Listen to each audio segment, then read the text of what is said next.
Healing అవుతూ ఉండాలి. ఆ సందేశం మనకి ఏం చెప్తుంది అంటే ఆత్మ ఇన్నర్గా హీలింగ్ అవుతూ ఉండాలి మనము అని చెప్తూ ఉంటుంది. ఇన్నర్ హీలింగ్ అంటే ఏమీ లేదండి. ఇన్నర్ హీలింగ్ అంటే సాధారణమైన జీవితం గడుపుతున్న మనము ఆత్మీయంగా కూడా కాస్త ఆలోచన చేస్తూ ముందుకి వెళ్తూ ఉండాలి. ఆత్మీయ దశ మనది ఎలా ఉందో చెప్పి ఒకసారి అర్థం చేసుకుంటూ వెళ్తూ ఉండాలి. అప్పుడు దేవుడు ఈ యొక్క వాక్యాన్ని వారి జీవితంలోని ఫలింపజేస్తాడు. ఎప్పుడండి? ఇన్నర్ హీలింగ్ కోసం మనం ప్రయత్నం చేసినప్పుడు, ఇన్నర్ హీలింగ్ పొందుతున్నప్పుడు, ఆత్మీయ స్వస్థత పొందుతున్నప్పుడు, పొందే యొక్క పరిస్థితిలో క్రమంలోని ఈ వాక్యం అంతా కూడా వారికి అన్వయింపబడుతుంది. చదువుతాం. ఇప్పుడు ఇన్నర్ హీలింగ్ కలిగిన హృదయంతో చదివితే ఏమంటుందో తెలుసా? యెహోవా నా కాపరి, దేవుడు మనల్ని కాస్తున్నాడు. దేవుడు మనల్ని ప్రొటెక్ట్ చేస్తున్నాడు. దేవుడు మనల్ని చూస్తున్నాడు. దేవుడు మనకి ఎటువంటి ఇబ్బంది లేకుండా మనల్ని కాస్తున్నాడు అన్నది మనకి డైరెక్ట్గా అర్థం అవుతుంది. ఎప్పుడు? అది వాక్యం కింద చదువుకుంటూ వెళ్ళిపోతున్నప్పుడు కాదు. యెహోవా నా కాపరి, నాకు లేమి కలగదు, పచ్చికల చోట్ల ఆయన పరువును చేయించున్నాడు, శాంతికరమైన జలం ఇలా చదువుకుని వెళ్ళిపోతే ఏమీ అర్థం కాదు. ఎప్పుడైతే మనకి ఇన్నర్ హీలింగ్ కలుగుతుందో, ఆత్మీయంగా మనం ఎప్పుడైతే స్వస్థత పొందుతూ ఉంటామో, సెల్ఫ్ అది రెక్టిఫికేషన్ అంటారు. ఏదైనా మిస్టేక్ జరుగుతున్నప్పుడు అది మనకి మనమే తెలుసుకునే ప్రయత్నం ఎప్పుడు చేస్తామో అప్పుడు ఇన్నర్ హీలింగ్ మొదలవుతుంది. అలా కాకుండా మనం అర్థం చేసుకోకుండా ముందుకు వెళ్ళిపోతుంటే ఆత్మీయ స్వస్థత మనకి రాదు. ఆత్మీయ స్వస్థత ఎప్పుడు వస్తుందో మనిషికి, ఆ వ్యక్తి జీవితంలోని వాక్యము చాలా స్పష్టంగా మాట్లాడుతుంది. యెహోవా మనల్ని కాస్తున్నాడు. ఎందుకు కాస్తున్నాడు అనే ఆలోచన మనకి ఇన్నర్ హీలింగ్ ఆత్మ మనకి చెప్తున్నది. ఎందుకు మనల్ని కాస్తున్నాడు, ఎందుకు మనల్ని ప్రొటెక్ట్ చేస్తున్నాడు, ఎందుకు మనల్ని కాపాడుతున్నాడు అని చెప్పి ఆలోచన చేస్తే ఆత్మ మనతో మళ్ళీ సమాధానము చెప్తాడు, జవాబు ఇస్తుంది. నీవు తనకి స్వయంగా పుట్టిన కుమార్తె కుమారుడు, అందుకే నిన్ను ప్రొటెక్ట్ చేస్తున్నాడు అని చెప్పి మనకి ఇన్నర్ హీలింగ్ కలిగిన హృదయం మనకి చెప్తూ ఉంటుంది. ఏం చెప్తుందండి? ఎందుకు ప్రొటెక్ట్ చేస్తున్నాడు దేవుడు మనల్ని, ఎందుకు మనకి ఫుడ్ ఇస్తున్నాడు, ఎందుకు మనకి ఈ యొక్క ఆక్సిజన్ ఇస్తున్నాడు, ఎందుకు ఈ యొక్క ప్రకృతిని ఇంత చక్కగా అందంగా ఆహ్లాదకరంగా కొన్ని చూడడానికి, కొన్ని తినడానికి, కొన్ని మనం చాలా చేయడానికి, టచ్ చేయడానికి ఎన్నో ఎందుకు ఇస్తున్నాడు? కళ్ళకి అందం కొన్ని ఇస్తాయి, కళ్ళకి ఆహారము లాగా కొన్ని చూస్తే మనకి ఎంతో తృప్తినిస్తూ ఉంటుంది, కొన్ని టేస్ట్ చేస్తే తృప్తినిస్తూ ఉంటుంది, కొన్ని చూస్తే కొన్ని వింటే ఎందుకు ఆ స్వస్థత ఎందుకు వస్తుందంటే దేవుడు మనకి అలా ఏర్పాటు చేశాడు ఈ ప్రకృతిని. ఎందుకు చేశాడంటే మనము ఆయనకి కుమారులము కుమార్తెలము అన్న ఇన్నర్ హీలింగ్ మనకి చెప్తూ ఉంటారు. అంత డీప్గా దేవుడితో మనం అనుసంధానం అయినప్పుడు వాక్యము చాలా స్పష్టంగా మనతో మాట్లాడుతుంది. యెహోవా నా కాపరి, యెహోవా నా తండ్రి, యెహోవా నా స్వయాన నా ఆత్మని కన్న తండ్రి, అందుకే నన్ను ప్రొటెక్ట్ చేస్తున్నాడు. నాకేమీ కూడా ఇబ్బంది కలగదు, నాకేమీ కూడా లేని కష్టము ఒకటి లేదు అన్న యొక్క సమస్య, ఆ పరిస్థితి మనకు ఎప్పుడు ఉండదు అంటే మనం వాక్యాన్ని అర్థం చేసుకున్నాం. మరి క్రైస్తవులు చాలా మంది ఇబ్బందులు వస్తుంటాయి కదా.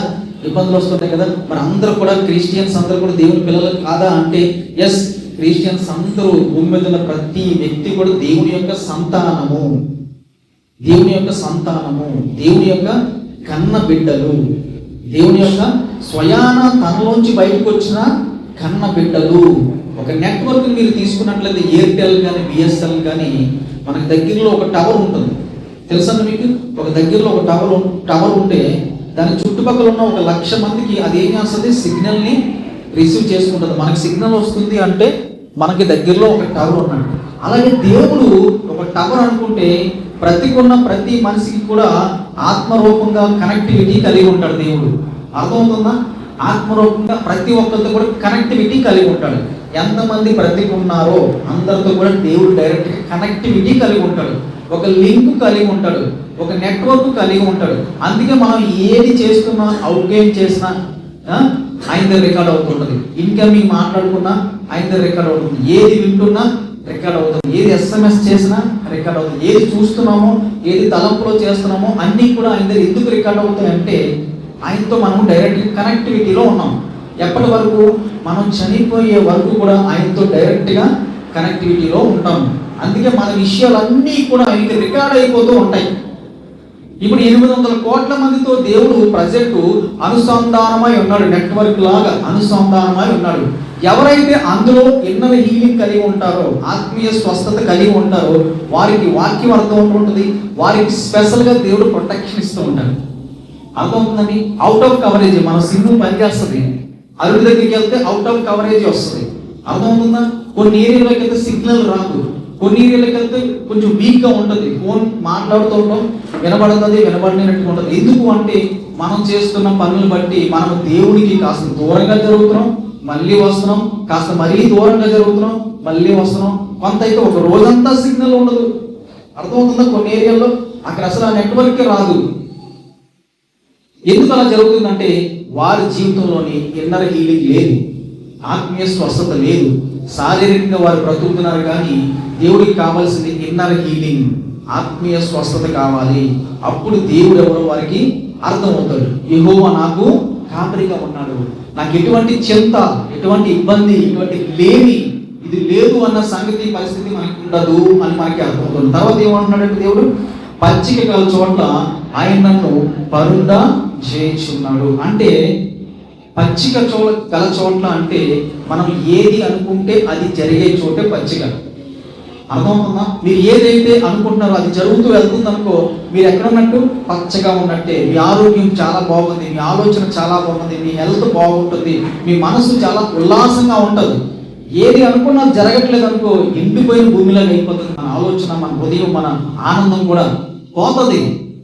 పచ్చిక గల చోట్ల ఉండాలంటే దేవుడు మనం గ్రహించి ఉండాలి. గ్రహించాలంటే మనం ఇన్నర్ హీలింగ్ కలిగి ఉండాలి. ఖచ్చితంగా ఇన్నర్ హీలింగ్ కలిగి ఉండాలి. ఎలా వస్తుంది ఇన్నర్ హీలింగ్ అంటే మనం ఎవరో ముందు గ్రహించాలి. ఏం చేయాలండి? మనం ఎవరో ముందు గ్రహించాలి, దేవుడు ఎవరో ముందు గ్రహించాలి, ఇతరులు ఎవరో మొదటిగా గ్రహించాలి. నిన్నటిగా దేవుడు ఒక అద్భుతమైన విషయాన్ని నాతో డైరెక్ట్గా మాట్లాడాడు. ఏంటంటే ఎవరినైనా మనం ఎందుకు దూషించకూడదు, ఇతరులను ఎందుకు మనము తిట్టకూడదు, ఇతరులు ఎందుకు మనము మోసం చేయకూడదు, ఇతరులకు ఎందుకు మనం అన్యాయం చేయకూడదు, ఇతరులతో ఎందుకు మనం అబద్ధం ఆడకూడదు అని ఆలోచన చేస్తున్నప్పుడు పదాజ్ఞను ఎందుకు పాటించమంటున్నాడు, అసలు పదాజ్ఞను ఎందుకు పాటించమంటున్నాడు అని ఆలోచన చేస్తున్నప్పుడు దేవుడు చెప్తాడు, పదాజ్ఞలు ఎందుకు పాటించమన్నాడు అంటే ఇతరులతోని నీవు సమాధానంగా ఉండాలి, ఇతరులతోని నీవు జెన్యూన్గా ఉండాలి. ఈ పదాన్ని పాటించడంలోని ఇతరులతో నువ్వు ఎలా ఉంటావు? సరళంగా ఉంటావు, ట్రాన్స్పరెంట్గా ఉంటావు, చాలా న్యాయంగా అనిపిస్తుంది, నీతిగా అనిపిస్తుంది. యాజ్ఞని ఏమీ పాటించగలదు. నేను ఈరోజు చెప్తున్నాను, ఇతరులకి ఎవ్వరికి మోసం చేయకుండా ప్రేమగా చూసుకుంటే చాలు, పదాజ్ఞలు అందులో వచ్చేస్తాయి. అర్థమవుతుందండి? ఇతరులను ఎవ్వరిని దూషించద్దు, పదాజ్ఞలు అందులోకి వచ్చేస్తాయి. ఇతరులు మీరు సొంత బిడ్డ కింద తీసుకోండి, ఇతరులని పదాజ్ఞలు అందులో వెళ్ళిపోయి ఉంటాయి. అర్థమవుతుందా? ఎందుకు ఇతరులు మనం ద్వేషించకూడదు, ఎందుకు మనం ఇతరులు అబద్ధం చెప్పకూడదు, ఎందుకు ఇతరులు మనం మోసం చేయకూడదు అంటే ఇతరులు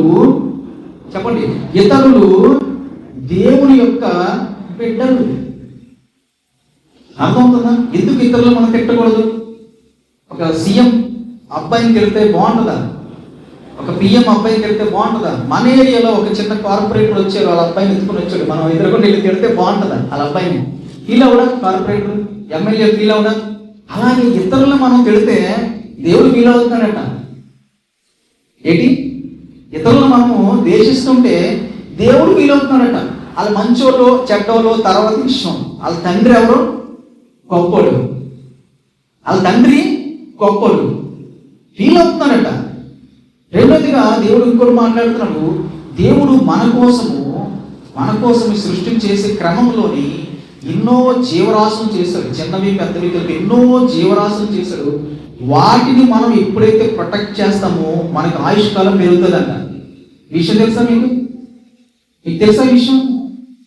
మన కోసం దేవుడు డిజైన్ చేసిన ఏదైతే జీవరాశి ఉంటుందో వాటిని మన అండర్లో ఉన్నంత వరకు, మన పరిధిలో మనము ప్రొటెక్ట్ చేయగలిగితే, జాలి చూపించగలిగితే, ప్రేమ చూపించగలిగితే దేవుడు చాలా సంతోషిస్తాడంట. సంతోషించి మన ఆయుష్ పెంచుతాడు. ఎలా ప్రొటెక్ట్ చేయాలి? మీ ఎదురుకుండా ఒక చీమ నీటిలో పడిపోయింది, నాకెందుకులే అని విడిచిపెట్టే హృదయం మీకు ఉండకూడదు. అది ఒక ప్రాణం, ఇంచుమించుగా మీలాంటి ప్రాణమే ఫీల్ అవ్వాలి. మీరే నడి సముద్రంలో మునిగిపోతూ ఉంటే ఎటువైపు చూసినా నావలు లేకపోయి ఉంటే, ఎవరైనా వచ్చి రక్షిస్తే, ఒక చిన్న పడవ వచ్చి మిమ్మల్ని ఆదుకుంటే, ఆల్మోస్ట్ చనిపోయే దశలో మిమ్మల్ని ఆదుకుంటే మీరు ఎంత హ్యాపీగా ఫీల్ అవుతారో, మీకు ఎంత ఆనందంగా ఉంటుందో, ఎంత ఊపిరి తీసుకున్నట్టు ఉంటుందో. ఒక చీమని కాపాడుతున్న పరిస్థితుల్లో చీమ పరిస్థితి కూడా అదే. అలా స్పందించాలి. న్యాచురల్ మన కోసం డిజైన్ చేశాడు దేవుడు. ఈ ప్రకృతిని అంతా కూడా మన కోసం డిజైన్ చేశాడు. ఏది కూడా అన్వాంటెడ్గా, ఏది కూడా కావాలని న్యాచురల్ ఏది కూడా మనం డిస్ట్రాయ్ చేయకూడదు. ఆ డిస్ట్రాయ్ చేసే టైంలోనే, ఆ క్రమంలోనే అది తిరిగి మనల్ని ఏం చేస్తుందంటే ఖచ్చితంగా కూడా మనల్ని నాశనానికి నడిపిస్తుంది. అందుకే ఏదైనా చిన్న జంతువు, ఏదో చిన్న ప్రాణి ఆపదలో మనం ఏం చేయాలి? ఖచ్చితంగా దానికి ప్రాణం కాపాడే ప్రయత్నము ఖచ్చితంగా చేయాలని చెప్పి దేవుడు ఆశపడుతున్నాడు. మన కోసం డిజైన్ చేసిన నేచర్ని మనమే ప్రొటెక్ట్ చేసుకోవాలి. ఏదైనా హాని చేస్తే దాన్ని మీరు చంపే ప్రయత్నం చేయొచ్చు. ఏదో పాము వచ్చింది ఇంట్లో, దాన్ని కూడా ప్రొటెక్ట్ చేయమని చెప్పి ఉద్దేశం దేవుడిది కాదు. ఒక చిన్న చీమ, ఒక చిన్నది ఏదైనా పురుగు మనకు హాని చేయలేనంత వరకు వాటన్నిటిని కూడా ప్రొటెక్ట్ చేస్తే దేవుడు హ్యాపీ ఫీల్ అవుతాడు. ఈ విషయం ఎవరికి కూడా తెలియదు. దేవుడు చాలా హ్యాపీ ఫీల్ అవుతాడు. అందుకే చిన్నప్పుడు చాలా మంది చిన్న చిన్న పిల్లలు చిన్న చిన్న పురుగులు లాంటివి చంపేస్తుంటే అవి ప్రాణాలు అర్థమవుతుందా? మీ ప్రాణం ఎలాగో ఒక ప్రాణము, వాటికి కూడా ఒక ప్రాణం ఉంటుంది, ఒక నొప్పి ఉంటుంది, ఒక హార్ట్ ఉంటుంది, ఒక బ్రెయిన్ ఉంటుంది, ఒక పెయిన్ ఉంటుంది. ఇవన్నీ దానికి కూడా ఉంటాయి. అని కనుక మనం ఏం చేయాలి? ఏ దాన్ని కూడా మనం ఊరికనే సరదా కొద్దీ లేకపోతే చూస్తూ చూస్తూ చావనివ్వకూడదు, బాధపడుతూ బ్రతకనివ్వకూడదు. జాగ్రత్తగా దాన్ని ప్రొటెక్షన్ చేయాలి. ఇది దేవుడు మనకి తెలియజేస్తాడు. ఎప్పుడు ఇది విషయం మనకు అర్థమవుతుంది? Inner healing. ఇతరులు నొప్పించకూడదు. ఎందుకు నొప్పించకూడదు? ఇతరులందరూ కూడా ఎవరండి? ఇతరులందరూ కూడా దేవుని యొక్క కన్న బిడ్డలు, దేవుడి నుంచి వచ్చారు కనుక ఇతరులను మనం ఎప్పుడు కూడా నొప్పించకూడదు. అలాగే ఇతరుల ప్రాణాలను కూడా మనం ఎప్పుడు కూడా నొప్పించకూడదు అని చెప్పి దేవుడి వాక్యం మనకి తెలియజేస్తుంది. ఇంకొక మాట చదువుకుందాం. 3వ మాట చూసినట్లయితే, నా ప్రాణము ఆయన సేవకించుచున్నాడు, తన నామమును బట్టి నీతి మార్గములలో నన్ను నడిపించుచున్నాడు. ఈ మాటలో అర్థం చేసుకున్నట్లయితే, నీతి మార్గంలో మనం నడవాలి అంటే దేవుడి యొక్క చిత్తమై ఉంటుంది. మనం ఒక్కొక్కసారి ఎంత అయితే ప్రయత్నం చేసినా సరే నీతి మార్గంలో వెళ్ళలేని పరిస్థితి మనకి ఉంటూ ఉంటుంది. కానీ దేవుడి చేతికి మన జీవితం అప్పచెప్పుకుంటే మనల్ని ఎటువైపు నడిపిస్తాడు? నీతి మార్గంలోకి నడిపిస్తాడు. నడిపించే ముందు మనము సాధారణమైన వ్యక్తులకి ఉండకుండా ఏం చేయాలంటే, దేవుడితో మనం ఒక సంబంధం కలిగి నివసిస్తూ ఉండాలి. దేవుడితో మనకు అనుసంధానం కలిగి నివసిస్తూ ఉండాలి. ఎన్నో హీలింగ్ కలిగి ఉండాలి. ఆత్మీయ స్వస్థత కలిగి ఉండాలి. ఆత్మలో స్వస్థత కలిగి ఉన్నప్పుడు దేవుడు మనల్ని ఎటు నడివాలో మనకి మార్గం చూపిస్తాడు. ఏ మార్గంలో వెళ్ళాలో ఎప్పుడైతే మనకి తెలియజేస్తాడంటే, ఇన్నర్ హీలింగ్ కలిగి ఉన్నప్పుడు, ఆత్మీయ స్వస్థత మనం కలిగి ఉన్నప్పుడు, ఆత్మీయంగా మనం బ్రతుకుతున్నప్పుడు మనకి ఏ మార్గం మంచిదో దేవుడు మనకి ఆ మార్గాన్ని తెలియజేస్తాడని చెప్పి దేవుడి వాక్యము సెలవిస్తుంది. అలాగే చివరి మాట చూసుకున్నట్లయితే, నేను బ్రతుకు దినములన్నీ కృపాక్షేమములే నా వెంట వచ్చును, చిరకాలం యెహోవా మందిరంలో నేను నివాసము చేసేదను. ఎంత మంచి ఆశీర్వాదకరమైన బ్లెస్సింగ్ వచ్చిన తెలిసినది. ఆ మంచి బ్లెస్సింగ్ తెలుసా? నేను బ్రతుకు దినములన్నీ కూడా కృపా క్షేమము. కృప అంటే ఏంటి తెలుసా అండి? ఏదైనా పొరపాటు చేసినా సరే దేవుడు ఉచితంగా ఇచ్చేది ఆ ప్రేమ, ఆ జాలి, దాన్ని కృప అంటారు. చిన్న చిన్న మిస్టేక్లను కూడా గట్టిగా పట్టించేసుకుంటారు చాలా మంది. చిన్న చిన్న మాటలు కూడా పట్టించుకుంటారు. దేవుడితో మనం ఆలోచన చేస్తున్నప్పుడు, దేవుడు హృదయంతో మనం అనుసంధానం నేర్చుకోవాల్సిన విషయం అంటే తెలుసా? చిన్న చిన్న విషయాలను ఏం చేయాలండి? పట్టించుకోకూడదు. చిన్న చిన్న విషయాలు విడిచిపెట్టాలి. దేవుడు మనపై కృప చూపిస్తున్నాడు, మనం ఏం చేయాలి? సేమ్ అదేలాగా కొంచెము ఇతరులపై కూడా మనము కృప చూపించాలి. అది మెర్సీ అంటారు. లేదు, దేవుడు నా మీద అయితే కృప చూపించాలి, కానీ నేను మాత్రం ఎవరి మీద కృప చూపించను, జాలి చూపించను, మెర్సీ ఉండదు. చిన్న తప్పు చేసిన వాళ్ళని ఖండించేస్తాను, చిన్న తప్పు చేసిన వాళ్ళని గద్దించేస్తాను, చిన్న తప్పు చేసిన వాళ్ళు నా దగ్గర నుంచి తృణీకరిస్తాను అన్న స్వభావము మంచిది కాదు. ఎందుకంటే ఆ స్వభావం దేవుడి దగ్గర లేదు. దేవుడి దగ్గర ఉన్నది ప్రేమా స్వభావము, కృపా స్వభావము, జాలి. అది మనం నేర్చుకోవాలి. దేవుడు అంత గొప్ప జాలి పడగలదు. దేవుడు ఇచ్చేంత గొప్ప కృప ఇతరులకు మనం చూపించగలదు. మన ప్రాణం తీసేటట్టుగా ఎవరైనా బిహేవ్ చేసినా సరే, ప్రాణం ఇచ్చేసేటట్టుగా దేవుడి కోసం అయితే ప్రాణం వచ్చు, కానీ లోకం కోసం ఇచ్చేటట్టుగా దేవుడు మనకి అలా చెప్పట్లేదు. మనం దాక్కోవాలని చెప్పి కొన్ని విషయాల్లో మనకి చెప్తుంటాడు. చెడుకి వ్యతిరేకంగా మీరు ఏం చేయాలి? పోరాటం లేనప్పుడు మీరు ఏం చేయాలి? వెనక్కి తగ్గి దాక్కోవాలని చెప్పి దేవుడు మనకి పాము వలె వివేకం కలిగి బ్రతకమన్నాడు. ఎప్పుడు కూడా యుద్ధానికి వ్యతిరేకంగా మనము వెళ్ళకూడదు. కొన్ని సందర్భాల్లో మనం తెలివిగా తప్పించుకోవాలి. యేసుక్రీస్తు అలాగే కొన్ని సందర్భాల్లో పట్టబడకుండా ఆ గ్రామంలోంచి తెలివిగా తప్పించుకున్నట్లుగా మనము వాక్య భాగంలోని చూస్తూ ఉంటాం. కృపాక్షేమములు, కృప అండ్ క్షేమము. ఈ రోజుల్లో క్షేమం ఎక్కడ లేదు, కానీ దేవుడు మనకి క్షేమం ఇస్తానన్నాడు. ఎందుకు? దేవుడు మనకి తండ్రి అన్నాడు. అందుకే మనకి ఈ యొక్క నేచర్ అంతా డిజైన్ చేసి, మనకు ఆరోగ్యం ఇచ్చి, ఒక శరీరం ఇచ్చి, శరీరం తాలూకు స్ట్రక్చర్ అంతా నీట్గా డిజైన్ చేసి దేవుడు మనల్ని అందులోని ప్రవేశపెట్టాడు.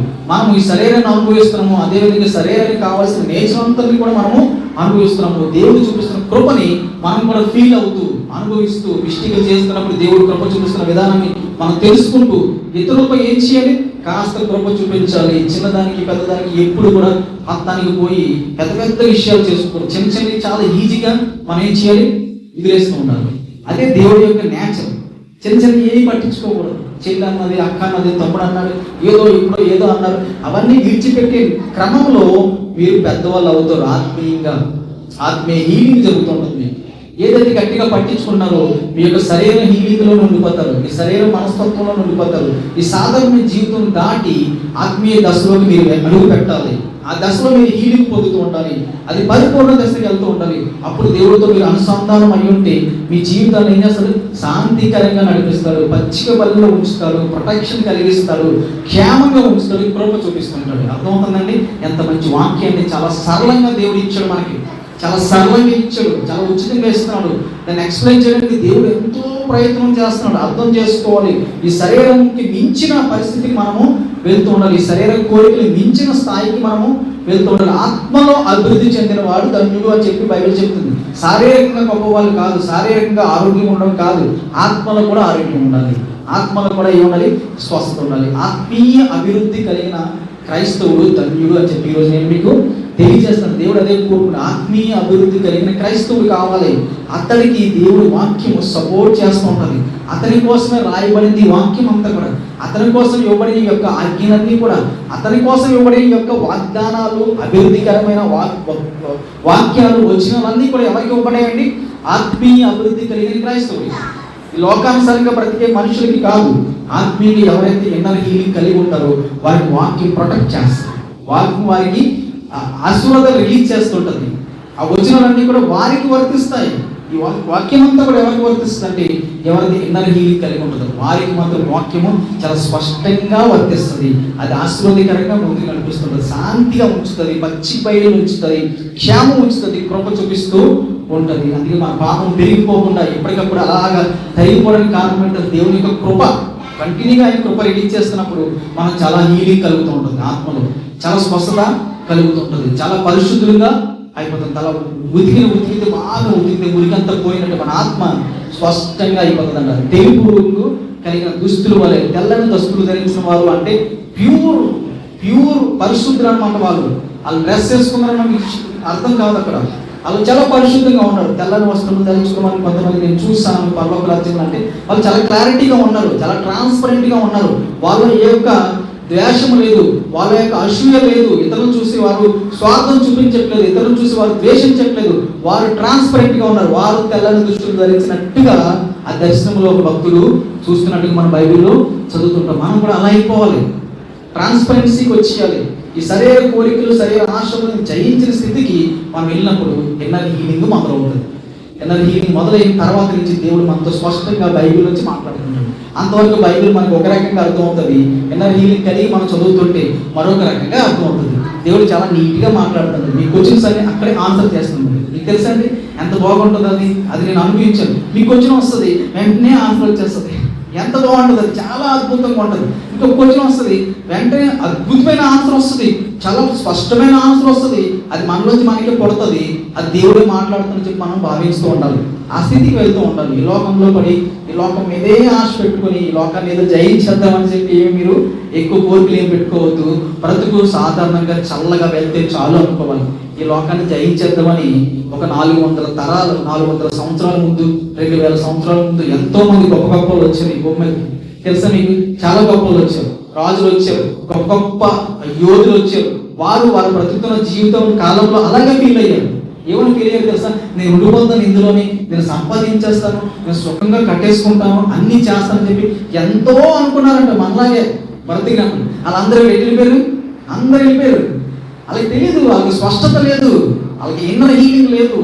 ఏదో యుద్ధాలు చేసి వెళ్ళి సాధించి వెళ్ళి పేరు తెచ్చుకోవాలి. ఏం చేస్తాం? పేరు తెచ్చుకుని ఏం చేస్తావు చెప్పండి? మంచి పేరు కావాలి.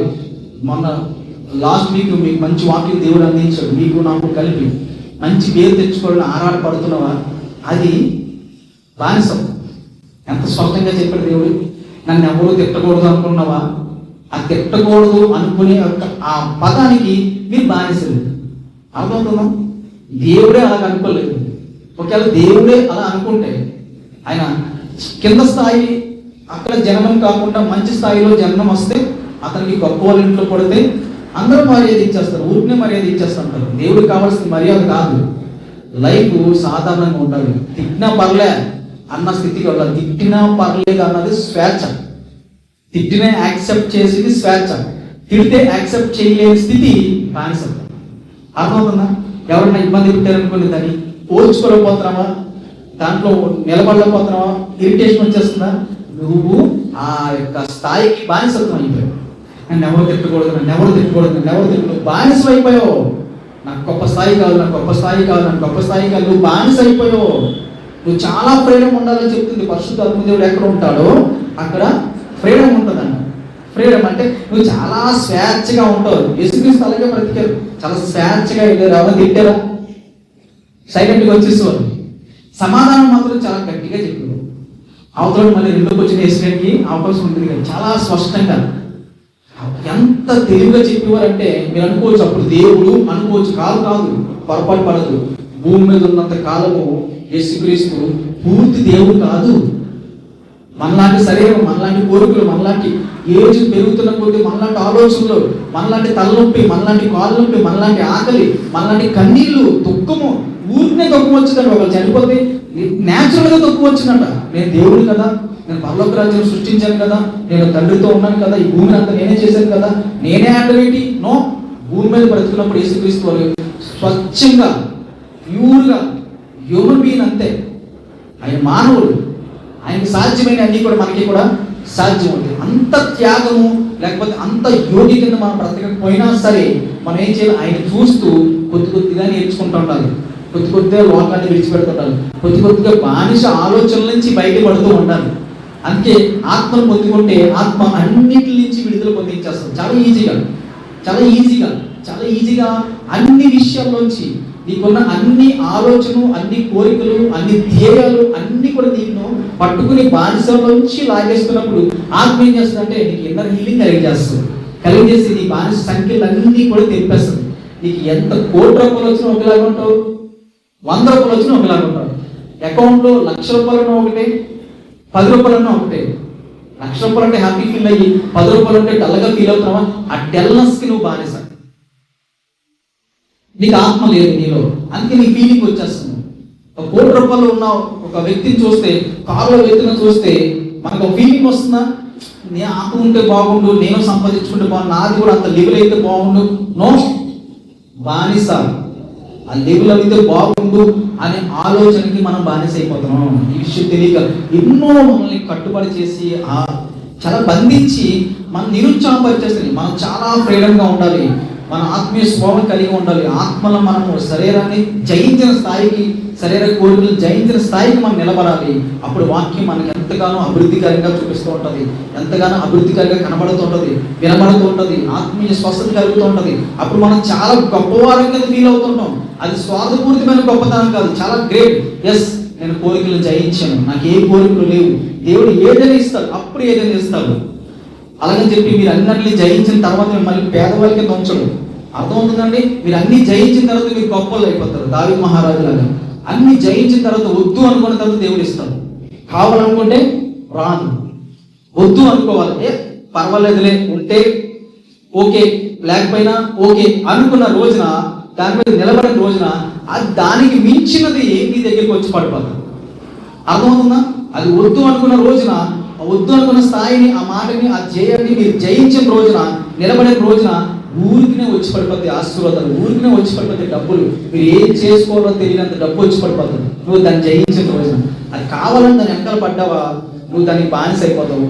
బానిసత్వం ఎక్కడ ఉంటుందో అక్కడ ఆత్మ పనిచేయదు. బానిస బ్రతుకుల్ని దేవుడు ఉద్ధరించలేడు. వారి బానిసలు అక్కడి నుంచి వారే బయటపడాలి. దేవుడు హెల్ప్ చేస్తాడు. మీరు బయటపడదాం, మనందరం కూడా బయటపడదాము, గొప్పవాళ్ళు అవుదాం. బయటపడేది నీరసం అవడం కోసం కాదు, పేదవాళ్ళు అవడం కోసం కాదు, గొప్పవాళ్ళు అవుదాం. గొప్పవాళ్ళలో గొప్పవాళ్ళు అవ్వాలంటే మీరు దేనికి కూడా బానిసలు అవ్వద్దు. ఈ ఆలోచనతో మిమ్మల్ని పట్టుకుని పీడించడానికి కానీ, లాగడానికి కానీ, ఇబ్బంది పెట్టడానికి కానీ మీరు ఒప్పుకోవద్దు. అది ఏదైనా కావచ్చు, అది మిమ్మల్ని డిమాండ్ చేయకూడదు.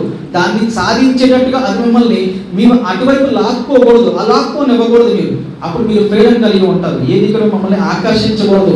అది ఏదైనా కావచ్చు, ఏదైనా మిమ్మల్ని ఆకర్షించి పట్టుకుని మ్యాగ్నెట్ లాగా అటువైపు లాగి అది సాధించే వరకు మిమ్మల్ని పట్టుకుని తినేసినట్టు ఉండకూడదు.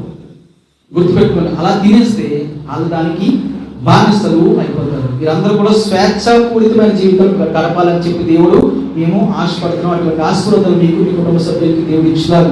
అందరూ లేచి